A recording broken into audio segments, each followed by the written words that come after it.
నా సిస్టర్ నాకు ఫోన్ చేసి మీ మ్యారేజ్ అయిందంట కదా అని ఫోన్ చేసింది.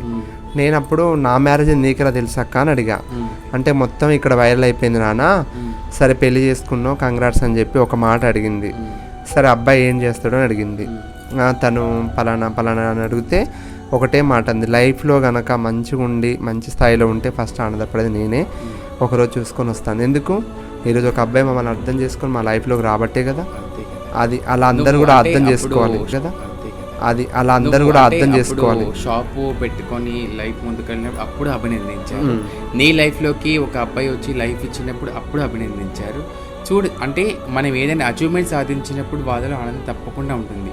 సొసైటీ రిసీవింగ్ కొంత తక్కువగా ఉంది తప్ప మన ముందు రెస్పెక్ట్ ఇవ్వండి, ఇంతకుముందు ఇలా చూసి అలాగే చూడని చెప్పేసి తను రిక్వెస్ట్ చేస్తుంది. సో ఇలా మా ఫ్యామిలీస్ని ఒప్పించుకోవడానికి చాలా కష్టాలు పడుతున్నాం మేము. దయచేసి మమ్మల్ని అర్థం చేసుకోండి.